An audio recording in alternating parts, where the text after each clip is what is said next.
Hello, and thank you for joining us. President Trump is offering an economic reprieve to the big three U.S. automakers. The White House announced Wednesday that Ford, General Motors, and Stellantis would receive a one-month exemption from his tariffs on imports from Canada and Mexico. The announcement came after the president spoke with the CEOs of those companies. As of Tuesday, the U.S. imposed a 25% tariff on imports from Canada and Mexico and increased its tariff on goods from China to 20%. The president says he still plans to move forward with broad reciprocal tariffs on April 2nd, matching any tariffs other countries have on the U.S. During his address to Congress Tuesday, President Trump acknowledged there could be a, quote, disturbance because of his tariffs policies. CBS News senior White House correspondent Weijia Jiang asked Press Secretary Caroline Leavitt why Americans should be okay with that.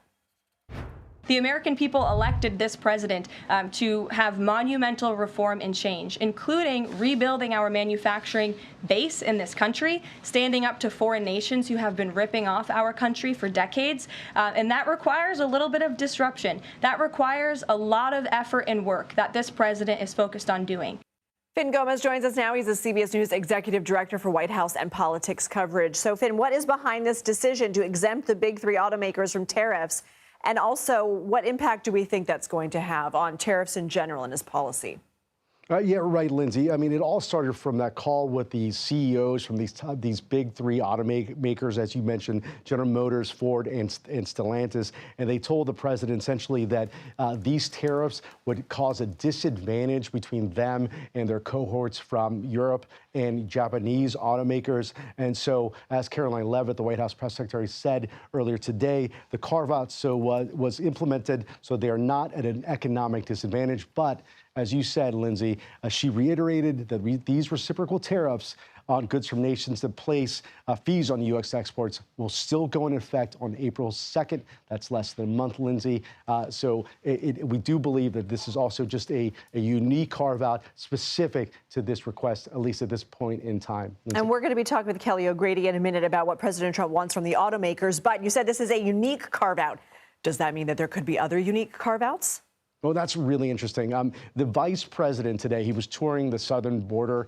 He was asked about this specifically, if there were going to be more carve-outs. He said that industries have asked for exemptions on these tariffs, Lindsay, but suggested that the Trump administration would not extend further carve-outs because essentially it was limited to this. He said that there were at least 500 different industries who want these carve-outs and said they are not, essentially indicated they would not be getting 500 different carve-outs. Lindsay. Senate Republicans met Wednesday with Elon Musk. What concerns did lawmakers have going into this? Were their questions answered? And do we know what Musk was trying to get out of it? Let's define concerns here, Lindsay, because, of course, this is a pretty friendly crowd, if you will. They have been very supportive of Doge's attempts to cut back on federal spending, but also cutting these big cuts on the federal workforce. However, behind closed doors today, we did learn that the Senate Republicans asked that these efforts to cut spending on the federal workforce and on federal spending should be done through Congress, because, as one lawmaker indicated, if they go through Congress, they will be protected from any legal action, litigious action from the courts. As we have seen over the course of a few weeks, Lindsay, these executive orders have been essentially stopped at certain parts through the legal system, and so therefore it was more of an effort to align themselves and be in more coordination so that they can still implement and execute these efforts by the Trump administration. Musk gave his personal cell phone to some of the lawmakers there. That's true. Finn Gomez, thank you. Well, stocks rebounded Wednesday after President Trump's decision to give auto companies an exemption on tariffs against Canada and Mexico. So the big three we've been talking about, Ford, GM, and Stellantis, they recovered much of the losses they incurred after those tariffs initially took effect Tuesday. Let's bring in CBS News Money Watch correspondent Kelly O'Grady. So, Kelly, we were just talking about this with Finn. Last month, Ford's CEO said these tariffs would have blown a hole in the industry. So why is that? Yeah, that was pretty inflammatory language. There's so much interconnection in the supply chain between Mexico, Canada, and the U.S. You have Ford, GM, Stellantis, and some of the other automakers that have built manufacturing plants. But it's not just an entirely assembled car that will come across the border. You may actually have parts going across multiple times when you're creating one car. And so you might have tariffs being piled on over and over and over. The president certainly knows this. Yes, yes. And I think what you are seeing is there's a desire to bring more of that manufacturing to the United States and have more American jobs.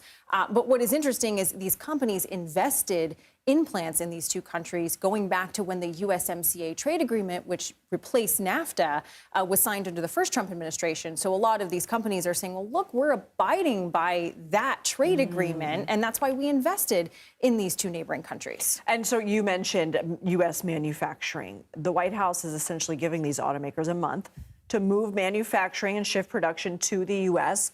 to avoid these tariffs. Is that realistic? It's not. So, look, it takes 18 months, sometimes more, in order to build the manufacturing capability that would be required to have all of this kind of production happen in the United States. You also don't necessarily have the people that want to take those very tough manufacturing jobs. So labor would also be a big question mark. Are there enough people that would want this?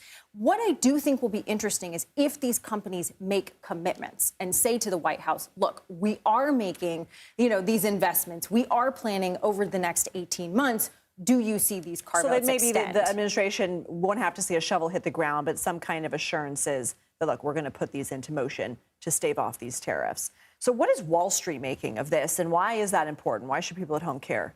So why you should care at home is when you see these big swings in the S&P 500, oftentimes your 401k is invested in a fund that tracks the S&P. And we have seen, we've been on a roller coaster ride these past couple of days. Now, we did see a rebound in the markets today, but you ask about this question of volatility. I think as an investor, you're looking at the space and saying, okay, tariffs one day, tariffs not the next. Oh, wait, April 2nd. There's just this question of what is going to happen. And the volatility index, the fear index, we've talked about that a lot. It is very, very high right now. And so that tells you investors think over the next 30 days, there's going to be a lot of change. Okay. Kelly O'Grady, thank you.